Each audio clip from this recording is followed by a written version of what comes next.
আমার বাঙালি রান্নাবাটিতে আবার হাজির হয়ে গেলাম আরেকটা নতুন রেসিপি নিয়ে। আপনারা সকলে কেমন আছেন? ইনশাল্লাহ আপনারা সকলে ভালো আছেন, আমিও ভালো আছি। চলুন তাহলে নতুন রেসিপিটা আপনাদেরকে আজকে দেখাই কি আমি তৈরি করছি। আপনারা আমার সঙ্গে থাকুন, পুরো ভিডিওটা দেখার চেষ্টা করুন। আজকে আমি পিঠের রেসিপি দেখাবো। এর আগে আপনাদেরকে অনেক পিঠের রেসিপি দেখিয়েছি, আজকে একটু ভিন্নভাবে ভিন্ন পিঠের রেসিপি দেখাবো। এই যে পিঠেটা আমি বানাবো, নারকেল নিয়েছি, নারকেল দুটো কুড়িয়ে রেখেছি আগে থেকেই, যেহেতু রেসিপিটা খুব তাড়াতাড়ি তৈরি হয়ে যাবে। দুটো নারকেল কুড়োনো নিয়েছি, আর লাগবে আমার খেজুর গুড়, পাটালি গুড় নেব, আর এলাচ পাউডার নেব। প্রথমে আমি পুরটাকে রেডি করে নিই। এটা বানাবো আমি কদম ফুলি পিঠে। এর আগে আপনাদেরকে পাটিসাপটা দেখিয়েছি, গোকুল পিঠে দেখিয়েছি, দুধ পুলি পিঠে দেখিয়েছি। হ্যাঁ, এবার আমি এই পিঠেটা বানিয়ে দেখাবো আপনাদেরকে। আপনারা আমার সঙ্গে থাকুন। অনেকে জানেন এই পিঠেটা বানাতে, আবার অনেকে জানেন না। চলুন তাহলে আপনারা পুরো ভিডিওটা দেখুন। এই যে আমি একটা পেন নিয়েছি, এই পেনের মধ্যে নারকেল কুড়োনোটা নিয়ে নিচ্ছি।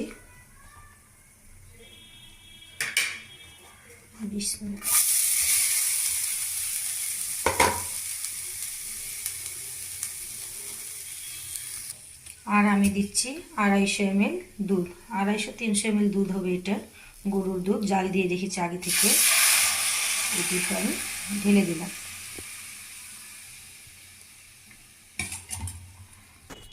আর দিচ্ছি আমি পাউডার দুধ।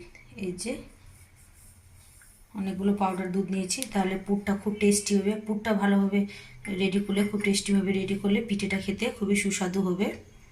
এখন দিব আমি গুড়টাও দিয়ে দিচ্ছি। এই যে আমি গুড়টাও দিয়ে দিচ্ছি।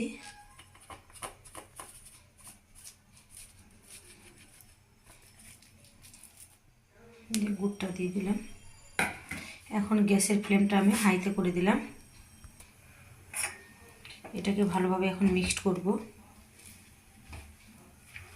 নারকেল নিয়েছি, নারকেল কুড়োনো নিয়েছি দুটো, আর আমি নিয়েছি লিকুইড দুধ নিয়েছি, পাউডার মিল্ক নিয়েছি, দুটোই নিয়েছি। আপনাদের কাছে যদি গুঁড়ো দুধ না থাকে বা লিকুইড দুধ না থাকে, শুধু গুড় দিয়েও পুরটা রেডি করে নিতে পারবেন, কোনো অসুবিধা নেই। আর এটাকে আরও একটু টেস্টি করতে চাইলে একটু আপনারা মাওয়াও দিতে পারেন, মাওয়া বা খোয়া ক্ষীর যেটাই বলেন।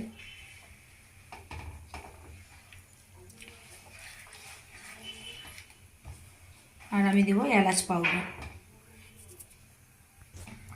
আর দিচ্ছি আমি এলাচ পাউডার হাফ চা চামচের মতো দিলাম। এটাকে ভালোভাবে মিক্সড করে নেব। পুরো এটা শুকিয়ে আসবে, একদম নাড়ু, আমরা যেভাবে নাড়ু তৈরি করি সেইভাবে এটা রেডি করতে হবে পুরটাকে। আমি তাহলে কিছুক্ষণ পরে ফিরে আসছি। আমি কিছুক্ষণ পরে ফিরে আসলাম। এই যে দেখেন কতটা দুধটা শুকিয়ে এসছে, আর মিষ্টিটাও চেক করে নিয়েছি, খুব ভালো হয়েছে এটা খেতে। আরও অনেকটা শুকাবে, এটা শুকালে আরও মিষ্টিটা ঘন হবে। আমি দুটো নারকেলে 300 গ্রামের মতো খেজুর গুড় নিয়েছি, পাটালি গুড় নিয়েছি। গ্যাসের ফ্লেমটা আমি আবার হাইতে করে দিলাম। হাইতে করে পুরোটা শুকিয়ে দিব। আমি আবার কিছুক্ষণ পরে ফিরে আসছি। এই যে আমার পুরটা রেডি হয়ে আসলো, সব কিছু ঠিকঠাক আছে। এই যে দেখেন পুরো রসটাকে শুকিয়ে দিয়েছি আমি, যে লিকুইড দুধটা দিয়েছিলাম। এখন এটা আমি তুলে নিব, ঠান্ডা হতে দিব। বাকি প্রসেসটা আমি দেখাচ্ছি, এটাকে আগে তুলে নিই। এই যে আমি নারকেলটা বাটিতে তুলে নিলাম, এটা ঠান্ডা হতে দিয়েছি। এটা ঠান্ডা হোক। অপর দিকে একটা হাঁড়িতে আমি গরম জল বসিয়ে দিলাম। এই গরম জলে আমি আটাটা রেডি করে নিব। জলটা ভালোভাবে ফুটতে দিব, ভালোভাবে ফুটে আসলে তখন আমি চালের গুঁড়োগুলো এর মধ্যে দিব। সামান্য একটু আমি লবণ দিয়ে দিচ্ছি। এই যে একটু সামান্য লবণ দিলাম। লবণ দিলে বেশ ভালো লাগে খেতে। একটু লবণ দিয়ে দিলাম। এখন জলটাকে ভালোভাবে হিট করব। এই যে জলটা গরম হয়ে গেছে, ভালোভাবে ফুটে গেছে। এখন আমি আটাটা দিব। গ্যাসের ফ্লেমটা কমিয়ে দিব, কমিয়ে দিয়ে এখন আটাটাকে ঢালবো, যতটা লাগবে ততটাই দেব আমি। আপনারা পুরো ভিডিওটা দেখুন, স্কিপ করবেন না, স্কিপ করলে কিন্তু অনেক কিছু মিস করে ফেলবেন। এই যে আমি আটাগুলো দিচ্ছি, বিসমিল্লাহ। এইভাবে মিক্সড করব আমি। আবার আমার আটা লাগবে, এখন এটা ভালোভাবে মিক্সড করে নেব। এটা ভালোভাবে মিক্সড করে আমি ঢাকা দিয়ে কিছুক্ষণ রেখে দিব, 5 মিনিটের মতো।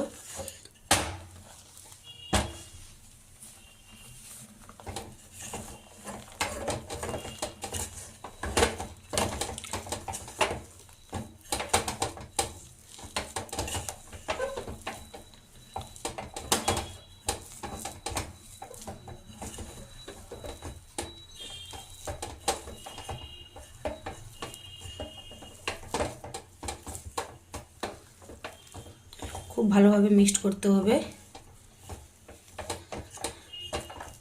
খুমিরটাকে খুব সুন্দরভাবে করতে হবে। এখন এটা আমি ঢাকা দিয়ে রেখে দিব, গ্যাস বন্ধ করে। এইটা আমি ঢাকা দিয়ে দিলাম, আমি 5 মিনিট পরে ফিরে আসছি। আমি 5 মিনিট পরে ফিরে আসলাম। এটা আমি এখন তুলে নিচ্ছি, ঠান্ডা হতে দেব, থালার মধ্যে নিয়ে নিব।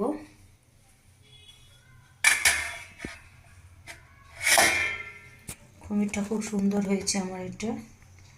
এটা এখন আমি তুলে নিচ্ছি। এই যে পুরো আটাটাকে আমি তুলে নিলাম, খমিরটাকে এটা থালার মধ্যে নিয়ে নিয়েছি। এটা ঠান্ডা করব আর ঠান্ডা জল দিয়ে ভালোভাবে এটা মাসাজ দিব। এই যে আমি একটা বাসনে ঠান্ডা জল নিয়ে নিয়েছি। আমার যখন গরম লাগবে হাতটাতে, এই ঠান্ডা জলের মধ্যে হাতটা দিব, একটু জল নিয়ে আটাটাকে ভালোভাবে মালিশ দেব। এইভাবে মাখতে হবে,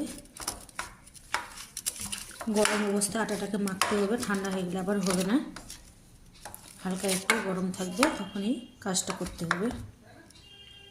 আবার আমি ঠান্ডা জলে হাত দিচ্ছি।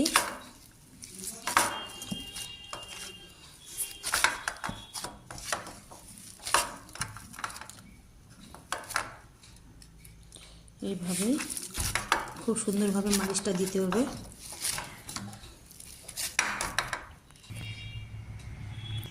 এই যে আমার ডোটা কমপ্লিট, এটা হয়ে গেছে। এখন আমি বানিয়ে দেখাচ্ছি কদম ফুলের পিঠে। কি সুন্দর হয়েছে, সফট হয়েছে। এটা খমিরটাকে খুব ভালোভাবে করতে হবে, রেডি করতে হবে, তাহলে আটাটাও খুব সুন্দর রেডি হবে। এই যে আমি নারকেলের পুরটা রেডি করে রেখেছিলাম, এটা আমি নিলাম এখন। এটা আমার লাগবে এখন পিঠে তৈরি করতে।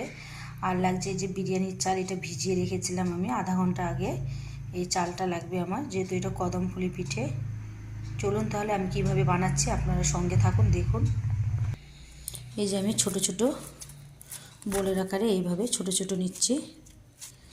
এখন এটা এইভাবে দিয়ে আঙুলের সাহায্যে একটু গর্ত করে নিব। এখানে আমি নারকেলের পুরটা নেব।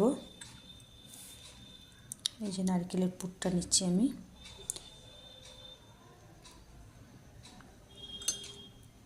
এখন মুখটাকে আস্তে আস্তে করে বন্ধ করব।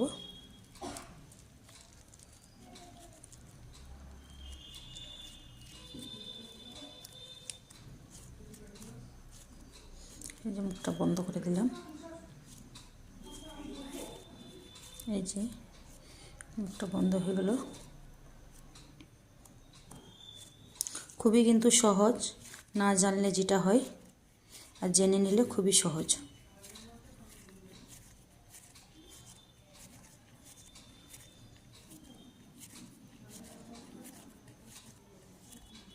এই যে হয়ে গেল। এখন আমি বিরিয়ানি চালটাতে দিব। এই যে বিরিয়ানি চালটাতে দিব, এইভাবে লাগতে দেব।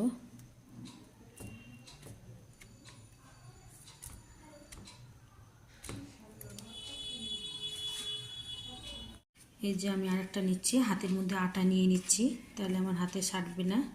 এই যে এইভাবে আমরা সাধারণত লুচি বানাতে গেলে যেভাবে পুর ঢুকায়, এইভাবে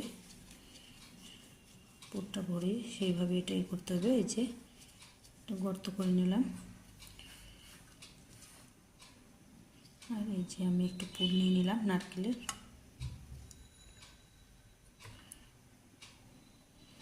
আস্তে আস্তে করে এইভাবে মুড়ে দিচ্ছি।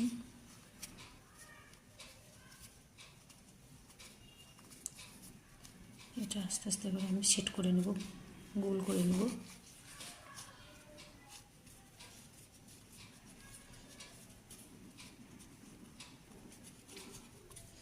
এটা গোল হয়ে গেল। এখন আমি চালের মধ্যে দিয়ে দিব। যে আগে থেকে একটা আমি রেখেছি, এইভাবে এটা তুলে নিচ্ছি। তুলে নিয়ে দেখেন আমার কতগুলো বানানো হয়ে গেছে। আর এই যে আমি আবার এটা রেডি করছি, আপনাদেরকে দেখিয়ে দিচ্ছি। এটা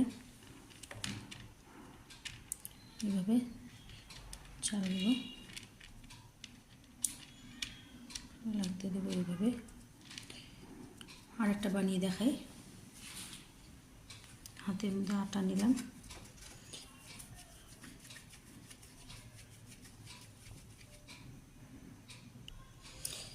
এইভাবে গর্ত করে নিলাম এটাকে।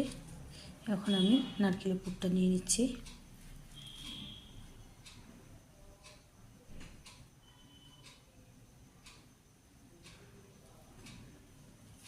আস্তে আস্তে করে এইভাবে মুখটা বন্ধ করে দেব।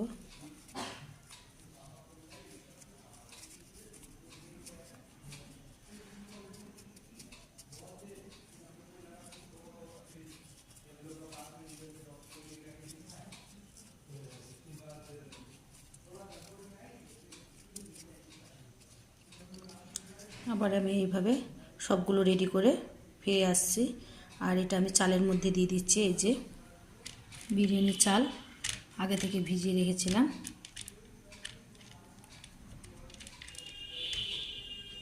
এইভাবে চালগুলো আস্তে আস্তে করে করতে হবে।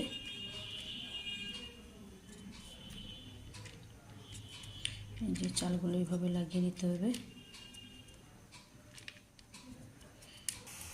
এই যে আমি আগে থেকে হাঁড়িতে গরম জল বসিয়ে দিয়েছিলাম, জলটা গরম হয়ে গেছে। এখন আমি এইভাবে একটা জালিওয়ালা থালা বসিয়ে দিলাম, যেহেতু এটা স্টিম করব। একটু তেল ব্রাশ করে নিচ্ছি আমি। এই যে আমি একটু তেল নিয়ে নিলাম, এই যে ব্রাশ দিয়ে এইভাবে থালার চারপাশে লাগিয়ে নিলাম। তাহলে আমার পিঠেগুলো সারবে না, খুব সুন্দরভাবে এটা উঠে আসবে। এই যে আমি দিয়ে দিলাম। এখন আমি পিঠেগুলো দিয়ে দেবো, স্টিমে বসিয়ে দেবো। গ্যাসের ফ্লেমটা আমি লো টু মিডিয়ামে করে দিয়েছি।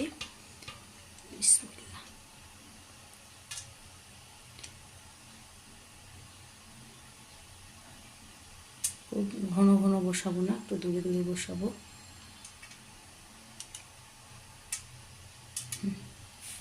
এখন আমি এটা ঢাকা দিয়ে দেবো, 10 মিনিট পরে ফিরে আসব। এই যে একটা আমি থালা এইভাবে ঢাকা দিয়ে দিলাম। এই যে আমি 10 মিনিট পরে ফিরে আসলাম। দেখি 10 মিনিট পরে এসে আমি যে জাফরান কালারটা গুলে রেখেছি, এই কালারটা দিব, তাহলে সুন্দর লাগবে দেখতে।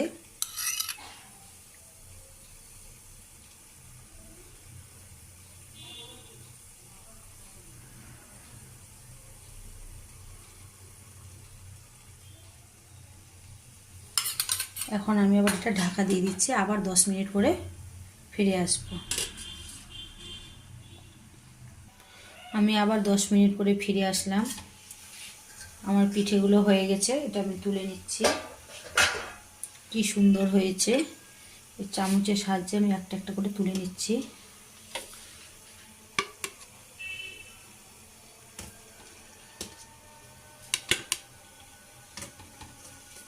এই যে আমি তুলে নিলাম।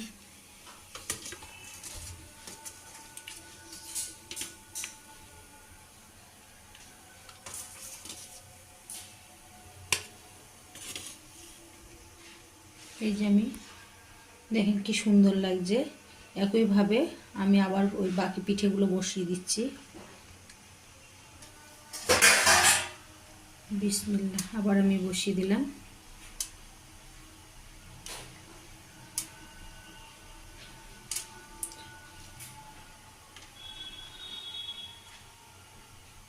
আবার আমি ঢাকা দিয়ে দিচ্ছি। সেম প্রসেসে আবার 10 মিনিট পরে আমি কালারটা দিব। গ্যাসের ফ্লেমটা এখন লো টু মিডিয়ামে করে দিলাম আমি। এই যে দেখেন পিঠাগুলো আমার কমপ্লিট। খুবই সহজভাবে আপনাদেরকে বানিয়ে দেখালাম। আপনাদের যদি এই পিঠাটা ভালো লাগে আপনারা ট্রাই করে দেখতেই পারেন। আর কে কোথা থেকে আমার রেসিপিগুলো দেখছেন প্লিজ আমার চ্যানেলটাকে সাবস্ক্রাইব করবেন, লাইক করবেন, কমেন্ট করবেন। আর আপনারা আপনাদের বন্ধুবান্ধবের সঙ্গে আমার রান্নার লিঙ্কটা শেয়ার করবেন। দেখে মনে হচ্ছে না কদম ফুলের মতো দেখতে, কি সুন্দর লাগছে দেখতে। এর আগে আপনাদেরকে অনেক পিঠের রেসিপি দেখিয়েছি, এবার আমি একটু ইউনিকভাবে দেখালাম। ইউনিক পিঠের রেসিপি কদম ফুলের পিঠে। ধন্যবাদ। এই যে দেখেন পিঠাগুলো আমার কমপ্লিট। খুবই সহজভাবে আপনাদেরকে বানিয়ে দেখালাম। আপনাদের যদি এই পিঠাটা ভালো লাগে আপনারা ট্রাই করে দেখতেই পারেন।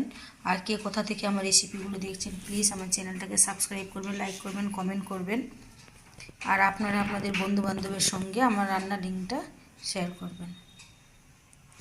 দেখে মনে হচ্ছে না কদম ফুলের মতো দেখতে, কি সুন্দর লাগছে দেখতে। এর আগে আপনাদেরকে অনেক পিঠের রেসিপি দেখিয়েছি, এবার আমি একটু ইউনিকভাবে দেখালাম। ইউনিক পিঠের রেসিপি কদম ফুলের পিঠে। ধন্যবাদ।